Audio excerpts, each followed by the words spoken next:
Kakinada Jagannathapuram J Ramaraopeta Kondababu కళ్యాణ మండపం సమీపంలో పైడావారి తోటలో 3 తరాలుగా నివసిస్తున్న నిరుపేదలను బలవంతంగా ఇల్లు ఖాళీ చేసేందుకు మాజీ కార్పొరేటర్ బుర్ర రావమణ గుర్తుల దుర్గాప్రసాద్తో పాటు బుల్లిరెడ్డి ప్రయత్నాలు చేయడం జరిగిందని స్థానికులు విజయలక్ష్మీదేవి ఆరోపించారు.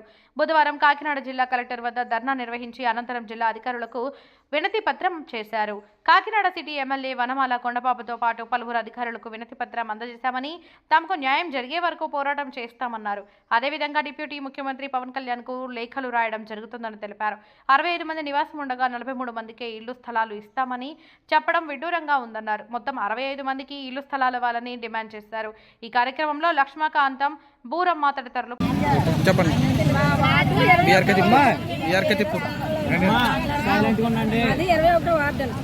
మా కార్పొరేటర్ బుర్ర రావణ గారు ఆయన ఏం చేస్తున్నారంటే ఇప్పుడు ఆ స్థలంలోకి వచ్చిన వాళ్ళతో ఆయన కలిసిపోయారండి.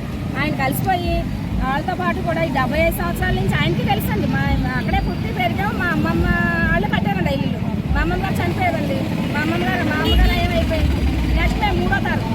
ఇప్పుడు ఏంటంటే మా పిల్లలకి మేము పెళ్లి స్టేజ్ వచ్చిందండి. 4వ తరం వచ్చేసరికి ఆయనకు అన్నీ తెలుస్తుంది. ఆయన న్యాయం చేయకపోగా వాళ్ళలో కలిసిపోయండి. మీరు వెళ్ళిపోండి అమ్మా, ఖాళీ చేసి వెళ్ళిపోండి, మీరు వెళ్ళిపోతే మీకేదో చూపిస్తారు, దాకా చూపుతారు అంటారు. అక్కడ కొంచెం సైడ్ చూపించారండి. అది ఏమంటారు ఏదైనా గోగలుగుతుంది స్థలం ఏది కాదంటారు. ఆ సైట్లోకి వెళ్ళిపోయి మీరు అక్కడ ఏదో చేస్తాం మీకు అన్ని అన్నారండి. ముందు ఏం చెప్పారంటే దాంట్లో అన్నీ ఏం చేస్తామో మీకు అన్ని వస్తువులు కల్పిస్తాం అన్నారండి. ఇప్పుడు చూస్తే దాంట్లో ఏ వస్తువులు లేవండి.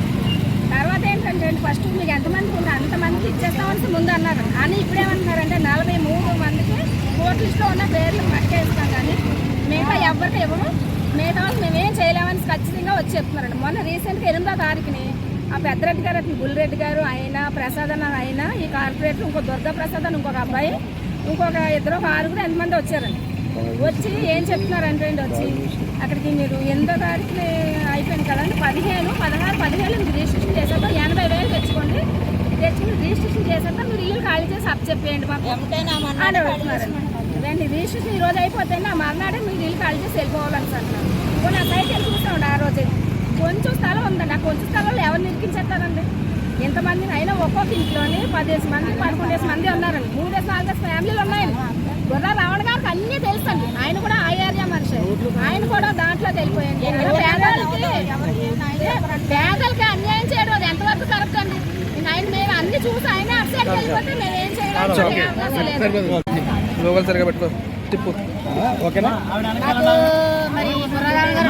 మీ పేరు ఎక్కడ ఎంతమంది ఉన్నారో మీకు ఏ సమస్య చెప్పండి, ఫస్ట్ చెప్పండి. నా పేరు మాస్కర్ దేవి అండి.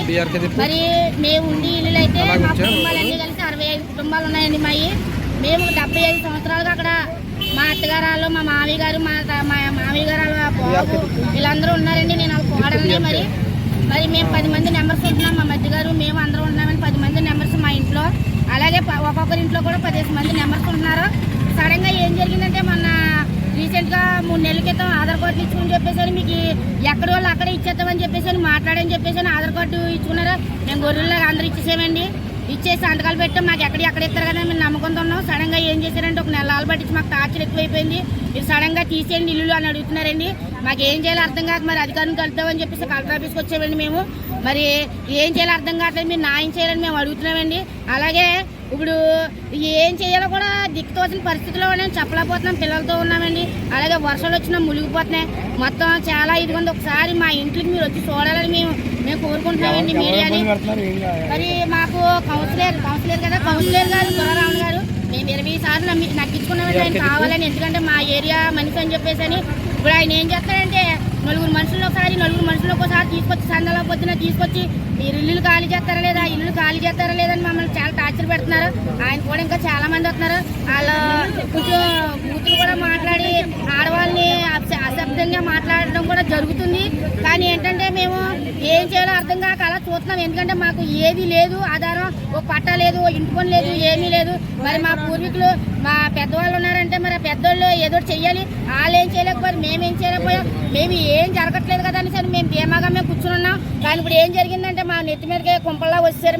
మరి ఏం చేయాలో మాకు అర్థం కావట్లేదు. మేము ఒకటి చేయాలనుకున్నప్పుడు మాకు న్యాయం చేసి మేము పవన్ కళ్యాణ్ గారి దగ్గరికి వెళ్ళాలనుకుంటున్నామని డిప్యూటీ సీఎం గారికి. ఎంతో మంది ధర్మాత్ముడు మరి ఇల్లు ఇప్పిస్తున్నాడు, అన్ని ఇప్పిస్తున్నాడు. కానీ మేము ఖచ్చితంగా పవన్ కళ్యాణ్ గారిని కలిసి ఇచ్చి తీరుతామండి. ఖచ్చితంగా వెళ్తామండి పవన్ కళ్యాణ్ గారి దగ్గరికి. మేము పవన్ కళ్యాణ్ గారి దగ్గరికి ఇప్పుడు వెళ్తామండి. మరి వెళ్ళి మేము మాట్లాడతాం. మరి ఆ మహానుభావుడు మాకు ఏం చెప్తాడో న్యాయం మరి మేము చూద్దామండి. మరి మేము డిప్యూటీ సీఎం దగ్గరికి వెళ్దాం అనుకుంటున్నామండి.